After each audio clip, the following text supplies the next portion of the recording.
Hi guys, this is Ronnie from Everything Vive. I'm here with several people actually from Need Corporation.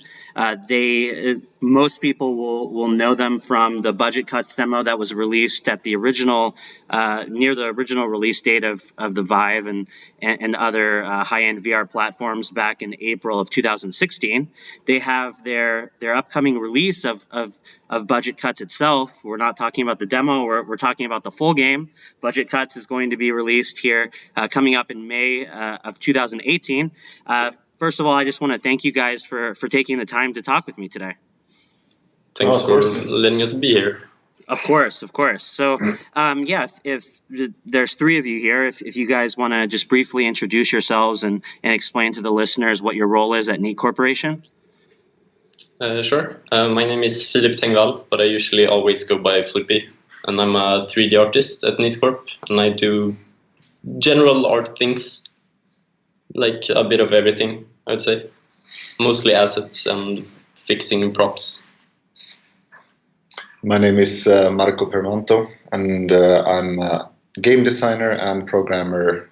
I primarily code the AI, the NPCs in the game, and do game design stuff. Nice. And my name is Kristoffer Svenningsson, and I'm a 3D artist and animator. So I mostly do everything that does with the characters basically in budget cuts at this moment, and also doing more generic stuff as well when it comes to props and stuff like that. Okay, very cool. Well, again, thank you guys for joining me on the show here. And I guess to start things off, I wanted to kind of know a little bit of your background and what led you to Neat Corporation. Everybody knows the budget cuts demo by now. You guys have obviously been working in VR for quite a while. Tell me a little bit about Neat Corporation and what led you guys to be working where you are today. Should I start maybe? Yeah, you start. Sure. This is Marco talking now. I was one of the three people who started the project, budget cuts, but I wasn't involved in the company from the beginning. When Joachim and Jenny, who are the founders of the company, when they went to the Game Developers Conference in 2015 and got hold of Vive Dev Kit, I basically said that I have to be in on this. I really need to see what this VR thing is, basically. So they were like, yeah, sure, let's do something. And that eventually led to the budget cuts demo, us three making that. So after a while, me being really I don't know, it was like a combo of being anxious about leaving the current job that I had at the time, but also wanting to join in. So eventually I joined the company full time and started working on the full version of the game when we realized that people seem to really like the demo, and this might be a thing that we want to focus on. So I joined in around, when was it, I don't exactly remember, maybe September 2016 I think I joined. Okay. Yeah, and that's been kind of a common theme amongst a lot of the developers that we've spoken to is, kind of trying VR for the first time and then realizing that this is something that's worth pursuing and potentially leaving, super stable careers to go and pursue. Yeah, I mean, it wasn't super obvious, but when we saw basically people's reactions to the game and then wanting a full version of the game, it felt like the right thing to do, and it definitely feels like it was the right decision now. Yeah. So yeah. Yeah, and how did you guys? I know you met at GDC 2015, but did you guys know each other from before, or kind of what led to the team that you guys initially started? Well, Jenny and Joachim had their company since 2 years prior or something. I think it was 2013 they started it. They started it for their game, older game Flowstorm, which they needed to make a company in order to run their Kickstarter for that game. And so they had their company previously, like prior to that. I've known both of them since like 2010, maybe, when we went to school together. So we've known each other for a long time, which is why it also, I guess, made sense that they would invite me in to play around with the Vive. Okay, very cool. And how did Flippy and Christoph come into the picture? How did you guys join the company? I currently go to the same school that they all went to at the time. I'm actually an intern here right now, so I joined in November, I think. November or September? I think November. Okay, very cool. So I have nothing to do with the demo. I'm working on the full game now, so that's great. Awesome. Well, yeah. So I guess you know, everyone knows the demo at this point. I think anyone that's owned a Vive has probably played it. What led you guys to kind of start down that path? I know you were interested in doing something in VR, but if you could kind of explain what the process was like leading you to creating the initial demo. Well, it was a lot of experimentation. Like we had no particular goal. I think Joachim and Jenny had the idea of making like an RTS type of thing originally, and they were like looking at like how would it feel to have like an overhead view in VR and control a bunch of units and stuff like that. But I was like, I think VR will probably feel nicer if we do a first-person type of thing. So we focused on that. Okay. And it was like just a bunch of like doing random things until we noticed like specific things being extra nice, such as like leaning around corners, hiding under desks. You know, being like trying to hide and failing and being detected. That sort of stuff turned out to be really interesting. So that's basically why we went down that path, because it happened to be the most exciting things that we ended up testing. We did test things like having guns and like firing at. I mean, we did basically a wave shooter first, and it felt like, well, this is fun, but it's like it's not gonna scale to something that we feel is interesting enough to work on at that point, at least. So we scrapped the guns because we were like, yeah, this is gonna take so much effort to polish in order to feel really fun. Because making guns in VR is harder than making them in a non-VR setting. So we were like, yeah, this is too much work. So why not just focus on the things that automatically feel the best, basically using your body to, you know, dodge and hide, and like using your arms to throw things, which is where the throwing knives came from, basically. And so on. It's a bunch of experiments, like eventually being distilled down into what is Budget Cuts today. Okay, and I mean, at that time, I mean, when you guys were starting this work, I mean, obviously behind the scenes, people had Vive dev kits, and they were working on starting to work on titles. But I mean, at that time, this was pre-release. So, what kind of information was out there as far as what the possibilities were of the Vive and room scale VR? Because I mean, for me at least, Budget Cuts was one of the first titles that I actually had the opportunity to experience what room scale VR would be capable of. I mean, before that, the only thing I had really gotten a chance to really try out were like Oculus, DK1, and a little bit of DK2 experiences, which were amazing. They were mind blowing for me, but you know, they didn't have outside trackers. You weren't able to really get a sense of where the player was in the room. Can you talk a little bit about that and what some of your experimentation kind of led you to in terms of the room scale focus?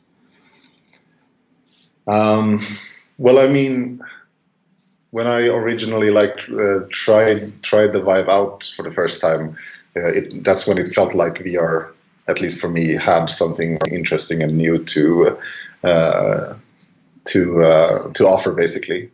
Like when I got to try the room scale stuff. So that's why it was interesting at all to me. I've done like demos for the old Oculus DK2, I think, and maybe also one, and so on. But those felt more like novelty type of things. It's not until you at least have tracked controllers, which is when it felt like, yeah, this is something new enough to sort of make something interesting with. But yeah, at the time, like when we got the dev kit, I think like when I'm thinking about like what demo was available when we started, that was like using room scale to its fullest potential was probably Tilt Brush. Okay. So it was like, I mean, sure, there were some really cool things that people were making, like Space Parrot Trainer and Selfie Tennis was like available for us to play before it was released. So we like got a chance to see what others were doing and were planning to launch when the Vive launches. So we like got an idea of that. But like, yeah, when it came to, I mean, in my personal opinion, like fully utilizing room scale, Tilt Brush was like one of those that showed sort of like what could be done, I guess.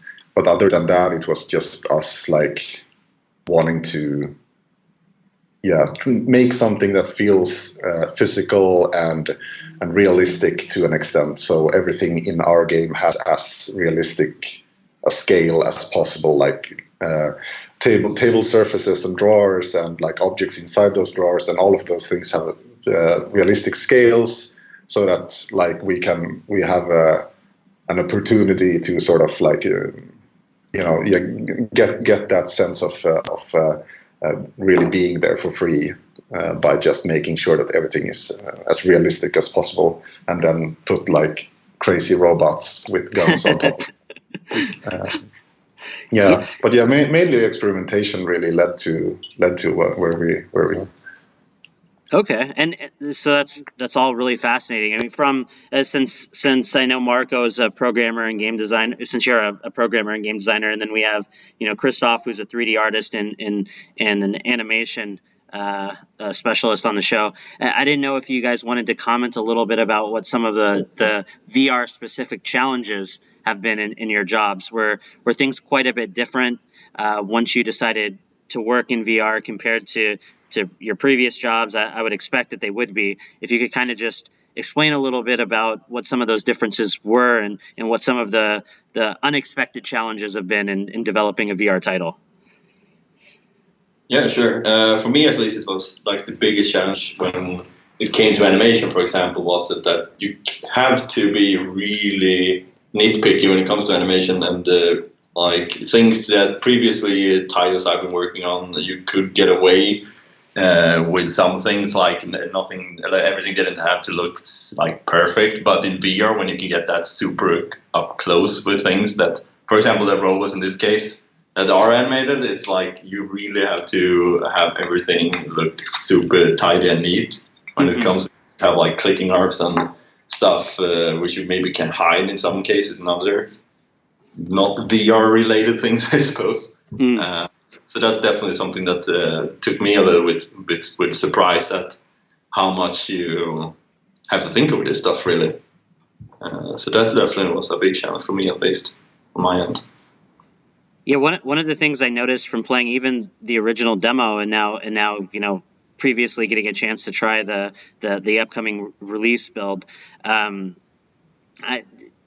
Budget Cuts is a really great looking VR title. There are a lot of games out there that I think try to go too far in the direction of realism. There's a lot of games that kind of super abstract things and have a very, very stylized kind of look and aesthetic to them, and for me at least, Budget Cuts is kind of somewhere in the middle, where the environments are very realistic, but everything still has a very coherent artistic vision to it, and everything Budget Cuts runs great, at least in all of the times I've gotten a chance to play it on my systems. Can you talk a little bit about what went into into those artistic design choices and kind of, what kind of led you in the directions that you chose? Well, like originally, at least the idea was to find a style that can look good with minimal effort, because we are a small team. So, like that's been, like, in all honesty, been the thing that's been driving the visual style. But then there's still obviously challenges involved in making sure that, like, because we don't have a clear example is, like, we don't have a lot of like gritty textures, which means that we can't hide mistakes as easily, because every surface is flat and shiny. That means that, like, seams and stuff like that is very visible instead. So it's like a constant battle making sure that all the graphical assets are as, like, clean as possible, so that we don't so that you don't see the mistakes, basically. So it's a weird balance, basically. In one way we get away with less effort, because we don't have to spend so much time on making super nice and detailed textures, but then instead we need to make super tidy 3D art. So it's like, I don't know. It's a double-edged sword. Yeah, and also the lighting has to be a lot more, like, on point as well. When everything's flat, you have to have, like, perfect light maps, and things have to look fine in different lighting. Yeah. Okay. Very interesting. Yeah. I mean, as far as the visuals, like I said, I mean, something that always stood out to me was just the level of polish, and I think that kind of explains, at least to some extent, how you guys kind of went with the aesthetic you chose. But the visuals kind of go hand in hand with some of the game design in my mind, as far as, kind of how the teleportation system works and how the inventory system works. Like, everything in my head in Budget Cuts has kind of a very, very specific and deliberate, design that kind of matches the visuals, like the ring that reminds you how to center yourself in the play area so that you're able to teleport properly, and all of those things. Like, a lot of those kind of clever design choices, in my opinion, like, I haven't seen those done nearly as well in games that have released in the past, couple of years, as compared to what you guys were even able to do in the original demo. What were some of the things that kind of led you to those decisions, and are you surprised at all that you haven't seen some of those systems, I guess, implemented as well as you guys did in the demo? Well, first of all, thank you. It's very, very kind words. I'm not sure where to, like, start with that. Like, I guess I need you need to ask the question again, or, like, have a. Sure. I guess what led you to some of your design choices, as far as, how to best help the player navigate the room scale experience?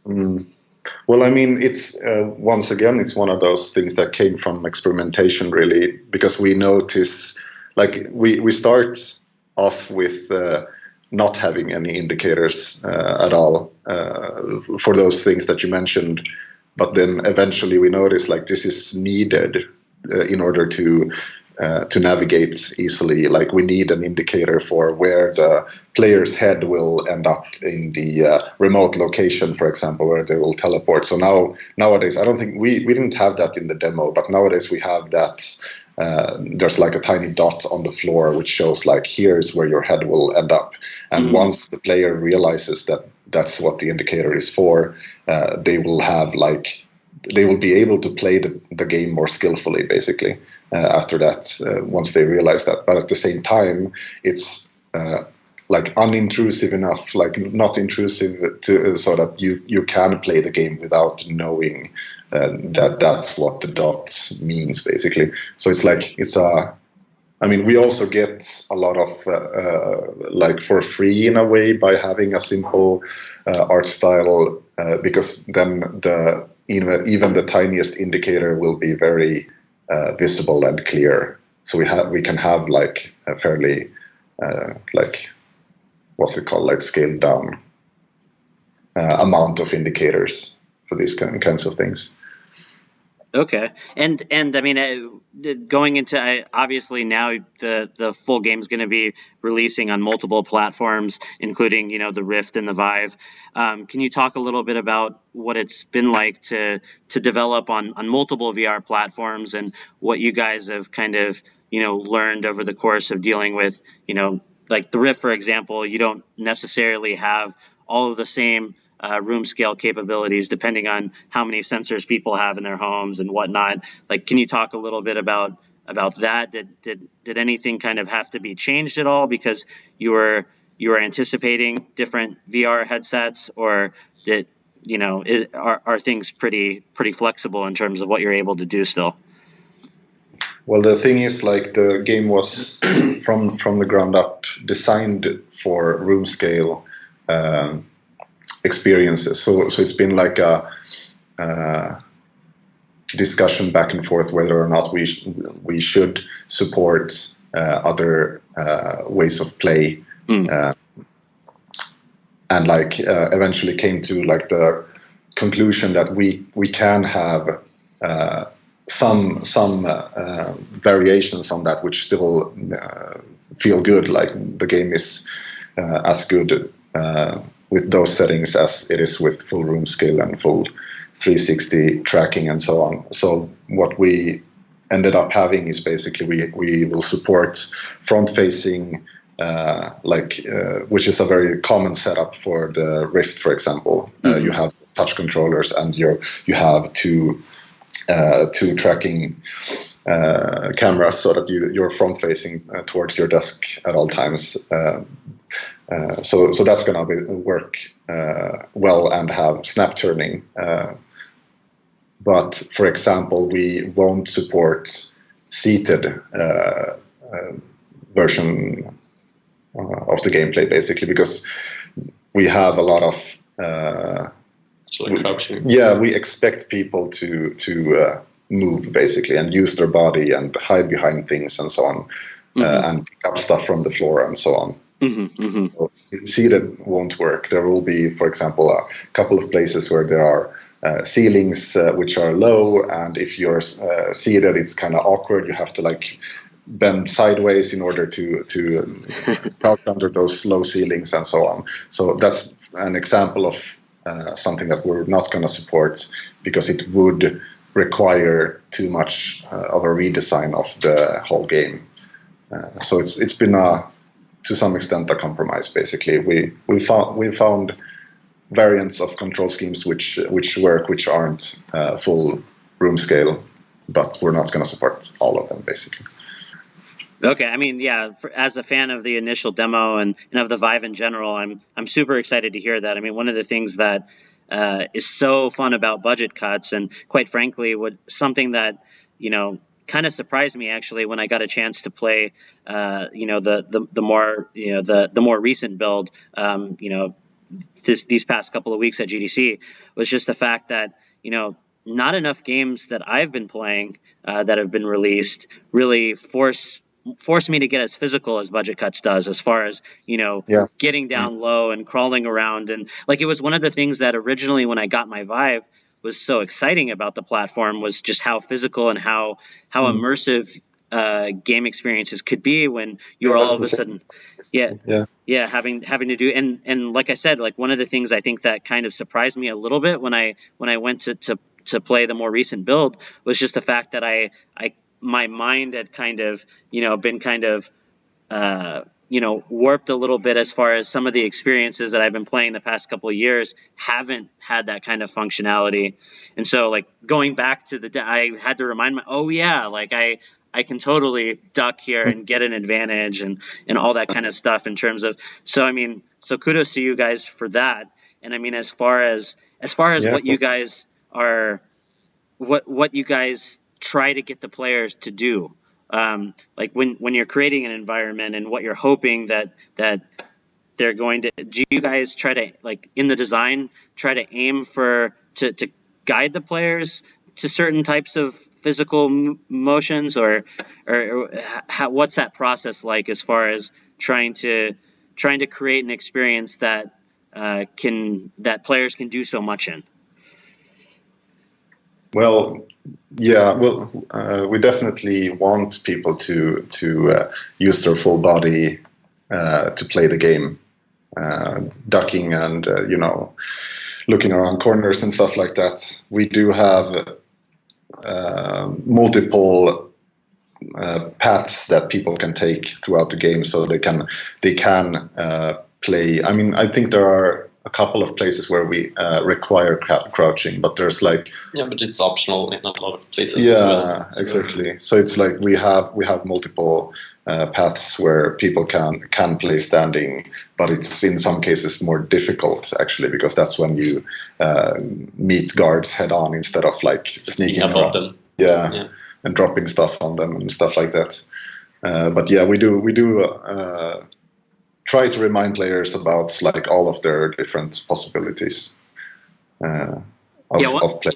Okay, yeah, one of the things, I mean, when I play, like I kind of notice is just the fact that I almost feel rewarded for experimenting and doing things that are a little bit less conventional. Like sometimes, I tend to duck behind walls and kind of, use my placement in the room strategically, less because I'm required to and more because it gives me an advantage in the situation that I'm presented with. So I don't know if you guys were kind of, cognizant of kind of, rewarding the players for experimenting in the game or anything like that. But well, there's like, I mean, you do get some of that for free, because we are, I mean, to some extent, the gameplay is emergent in that way that we built a space which allows for different approaches. So when a player like figures out that they can try this or that approach, they basically get a different experience compared to someone who does something else. But yeah, I mean the act of just ducking behind cover and stuff like that is very rewarding in itself. So it's been one of those staple things that we've been always wanting to keep in the game.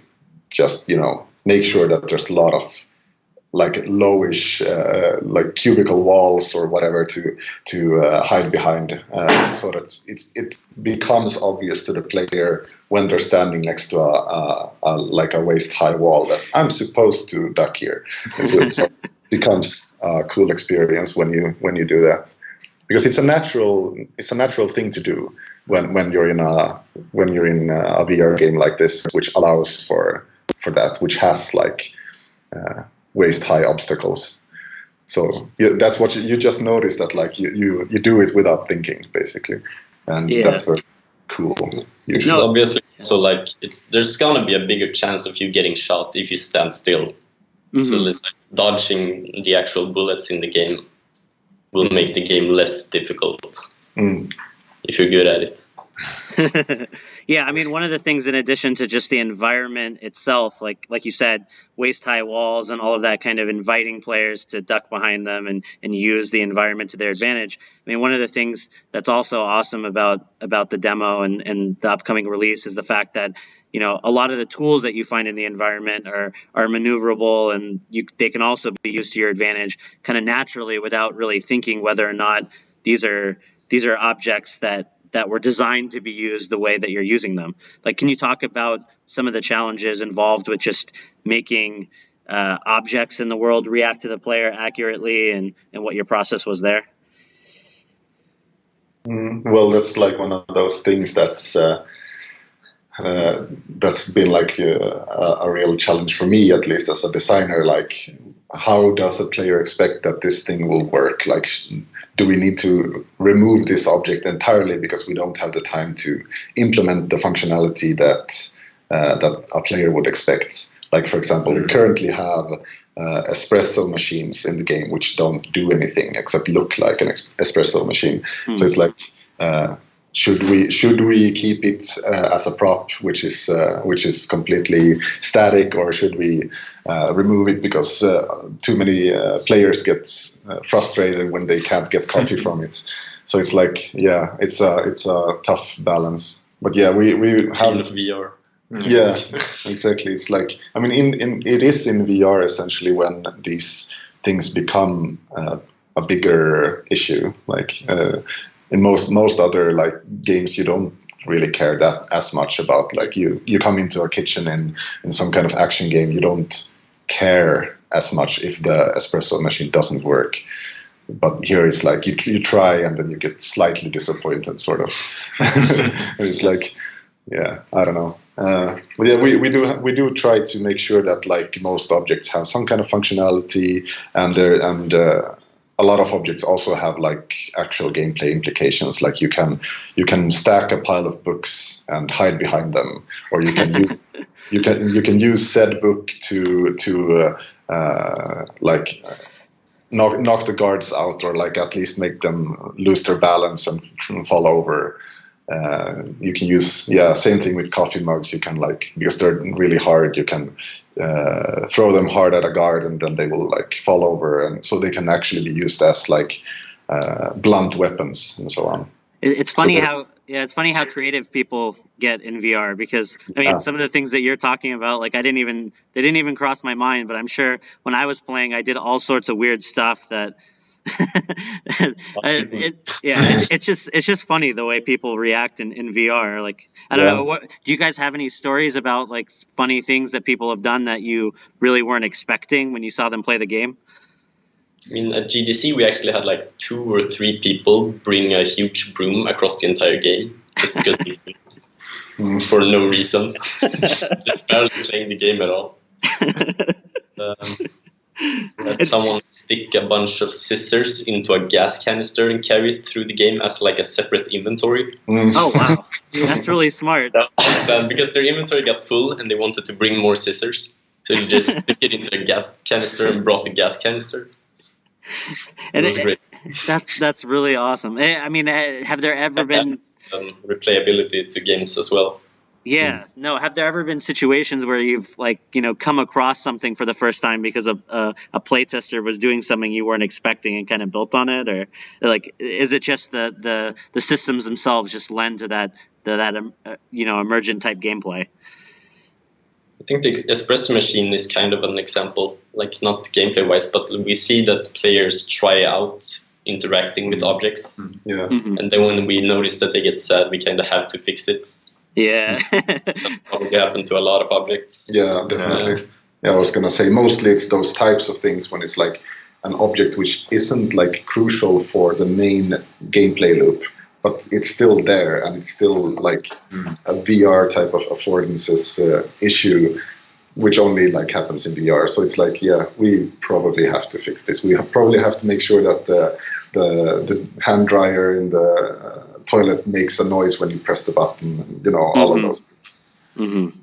It's mostly those types of things. But I'm sure there are, like, I can't think of any at this point, like at this moment, which are like more core gameplay things. I guess, yeah. Well, you could say that, like, way back, like in the demo, we didn't have, for example, so that you could knock robots with blunt objects. It was only the sharp objects which did anything. So that's one of those things that we've added because we've noticed that so many people throw blunt objects at robots expecting stuff to happen. Yeah. So it's like, so it's one of those things that we really wanted to put in so that it feels, just gives players more options for gameplay. So it's, more fun, essentially. I mean, because there's more things you can do. Yeah, for me, I mean, Budget Cuts was one of the first titles that really, felt like I was in a real place and really, like, going up against real challenges. So, I mean, as far as I can still remember the first time that I ran into a robot in the Budget Cuts demo, because it was super terrifying to me. just in terms of, I can remember the first time, like, seeing the in that little hallway where there's the cutout window and you see the robot standing above you, and you're not exactly sure, like, it looks intimidating, but you've never come across a robot in VR before, so you're not sure exactly, what you can get away with. And then I remember just being, immediately destroyed by that thing and thinking, oh my gosh, like, how am I going to get past this guy? And then kind of like you said, it's like throwing blunt object, like you kind of just resort to just doing whatever you can because you're so freaked out by like, well, what do I have at my disposal right now? You're not like especially when you play it the first time, right? Like I wasn't going around strategically kind of finding what objects were sharp or not because I didn't really know exactly what was going to be around the corner. And that's kind of one of the funny things about, I think, budget cuts is that, you kind of learn from your first playthrough in some of these cases kind of what types of things you might come to expect, and so you start preparing for them. And when I played the more recent release, and I kind of was expecting that there were going to be robots.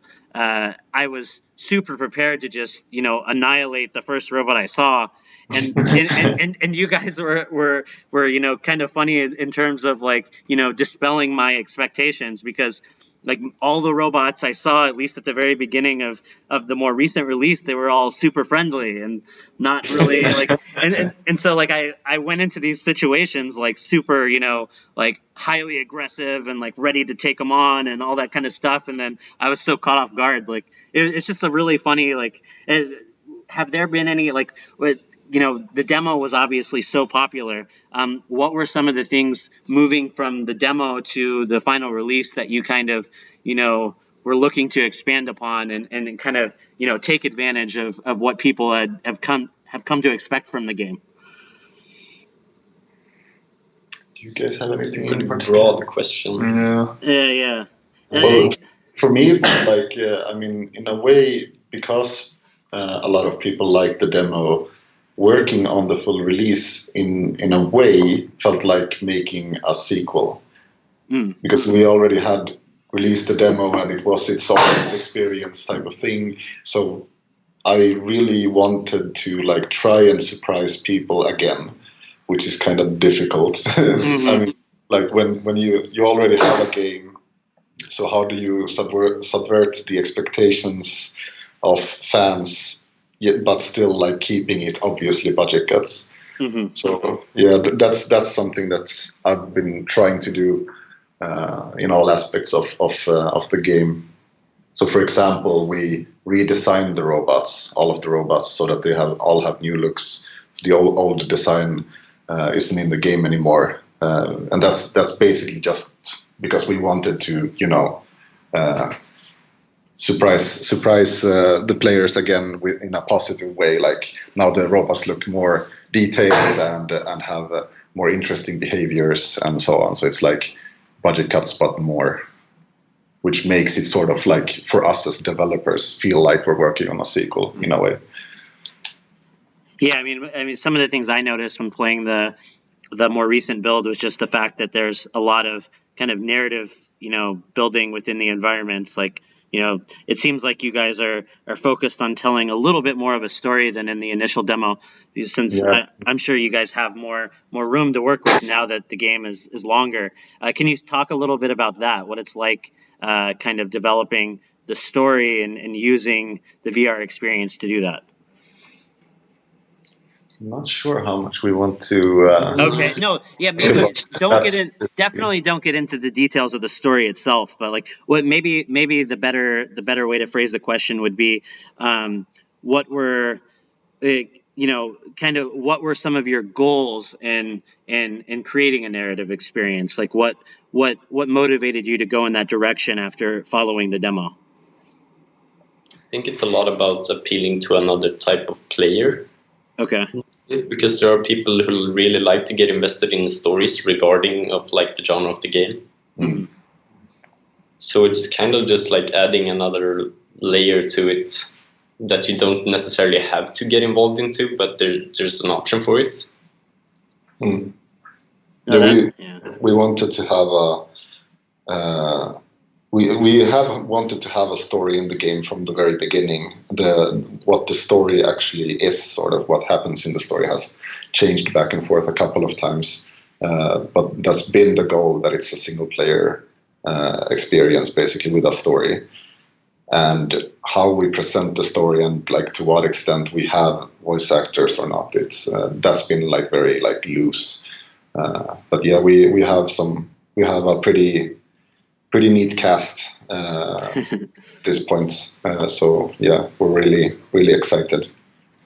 Okay, and taking a step back a little bit, I mean, we briefly mentioned the reception that the demo had received, but I wanted to kind of circle back to that for just a moment.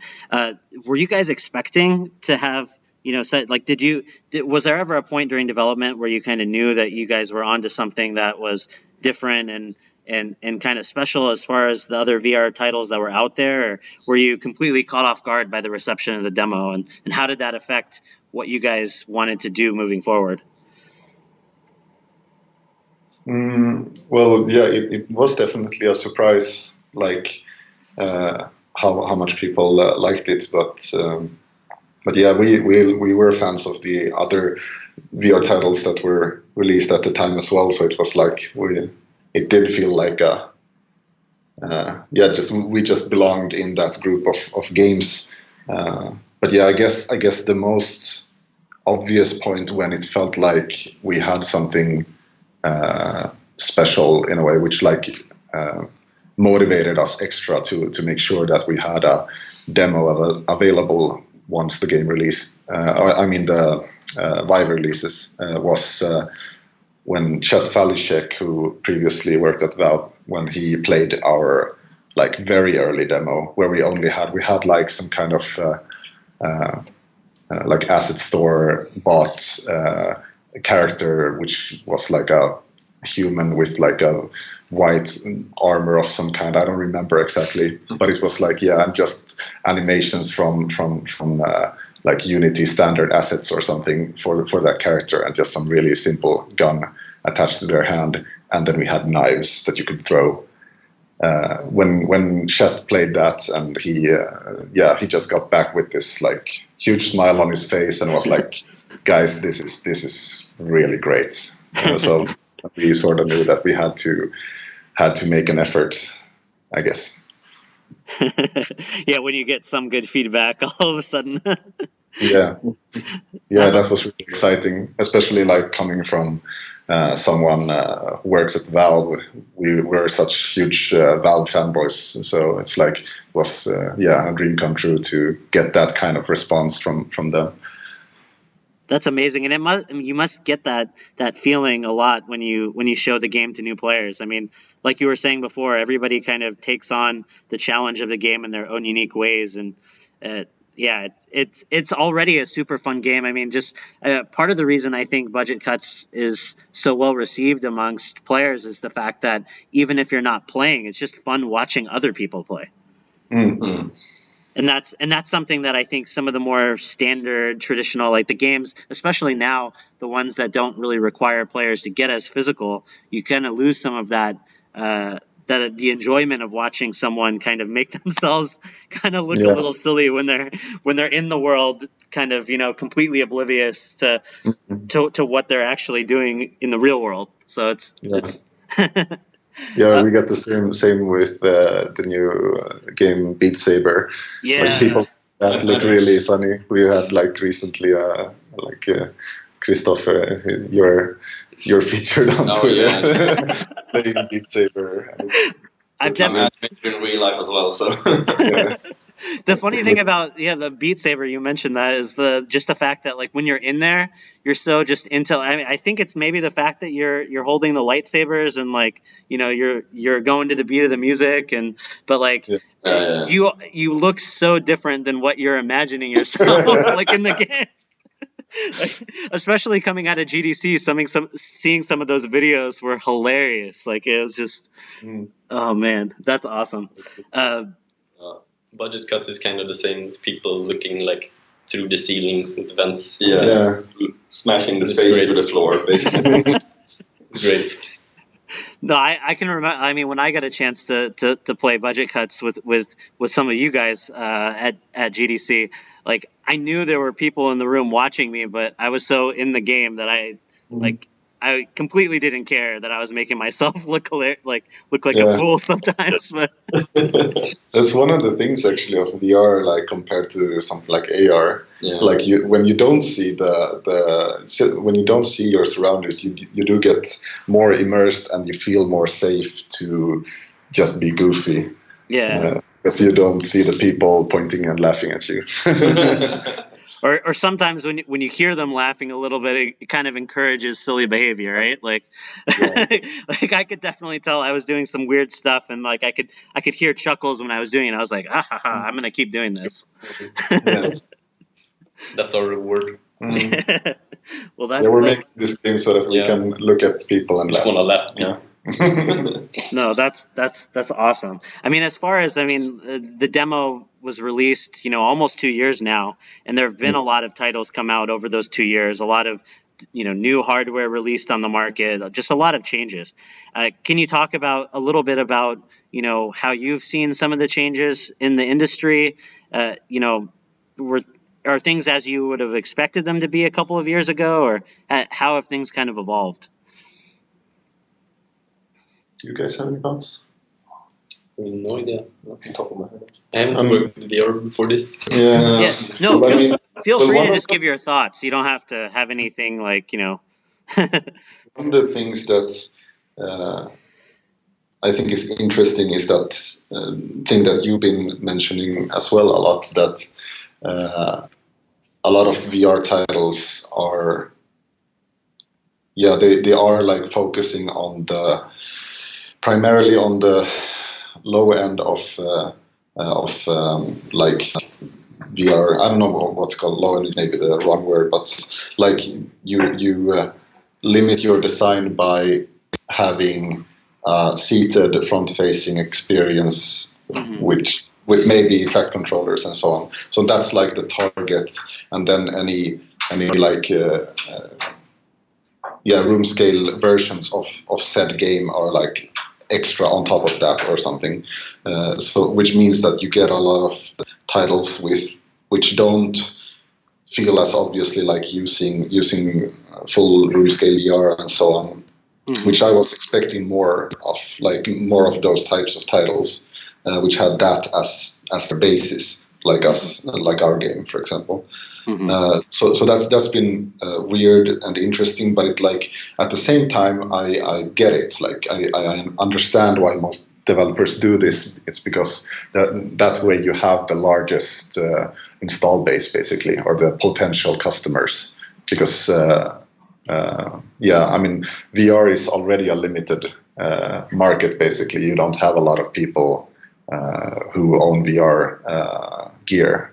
Yeah. So like. But if you then want to also limit yourself to a subset of that, like we are doing, requiring people to at least have like a standing setup where they have room to move and throw knives, Yeah. So it's I mean I get why developers have done that, but that was kind of surprising to me. I didn't expect that to become the norm. Well, I mean, from my perspective, it's kind of crazy too, because I mean, in my experience, when I'm showing people VR for the first time, it's the room scale experiences like Budget Cuts, like some of the other titles out there that you've mentioned, even some of the ones that came out 2 years ago at launch, like those games that take advantage of room scale and really get the player moving are what I think excites people when they try VR for the first time. I mean, I've showed people. I showed people the DK1 and even some of the later like more seated experiences, and I don't think that's what excites people. Like people want to get into VR when they see these new things that they've never had a chance to show. I mean, even 2 years out, I was showing someone VR for the first time this past weekend, and I was showing them, I was showing them a lot of more room scale type experiences, and they like that's what like surprise 2 days later they're texting me saying, well, could you help me get a Vive? Could you help me set up a computer? Like That's all of cool. these. Yeah, like, but I think it's those room scale experiences that, and what surprised me is just sometimes, especially some of us that have been playing these games now for a couple of years, have had VR around, like you forget how big of an impact what playing room scale VR can actually have on someone for the first time. Yeah. And so it's kind of disappointing in some ways that so many people are focused on the lowest common denominator as far as what the hardware is capable of, because I think while it's not everyone can set up room scale, VR setups and whatnot, like I think that's really what differentiates the medium. And I think if people only got a chance to experience, kind of the seated, turn 90 degrees in front of a couple of sensors, that kind of experience, that you're also, like, in a sense, I know you're limiting your market by making the game only cater to a small percentage of VR users, but we're also trying to get more people into that VR fold, and I think room scale does that better than any other kind of VR experience. Well, I agree. I mean, for me, it was the same thing. Like, I wasn't excited as a developer until I tried room scale versions of VR. Yeah. So it wasn't until at that point that I felt like, we could actually make a game, an experience which is different from previous platforms for gaming in general. Mm-hmm. But yeah. Yeah, no, I mean, as far as games like Budget Cuts, in some ways it seems like they're still trying to take advantage of some of the hardware capabilities that have been there all along. Like, I know people are excited about the Vive Pro and like new headsets coming out with higher fidelity HMDs and all of that, but like to some degree, what we're capable of, especially with room scale, you still haven't seen people fully take advantage of those systems. So it's just interesting how things have kind of gone. What are some of the things that you guys are looking forward to, or what you're hoping, how you're hoping VR kind of moves going forward? Not sure. Well, I for one want the cable running down your neck to disappear. Mm-hmm. I guess untethered VR is I guess the biggest next thing that I'm waiting for. Mm-hmm. I guess that would definitely be the same thing for me. Just to have that limitation, quote unquote, away would do so much for the gameplay wise, I would think. Yeah, it would feel so much better. Yeah. No, that's you do like. You don't find it as disturbing as you might think at first, like when you have the cable. Like a lot of people who haven't tried VR think that the cable is gonna like completely ruin the experience, which isn't the case. But it's one of those quality of life type of things that would be nice. Yeah. No, I'm likewise. I'm looking forward to all of that, and I'm sure you guys have had a chance to try some of the solutions that are out there now too. But one of the things I noticed right away, like you guys, like I'm totally used to the cable. Like most of the time, I don't think I'm thinking about the cable too much. But I noticed that even like as soon as I am tether free, I'm moving in ways that maybe subconsciously I was limiting myself from with the cable, right?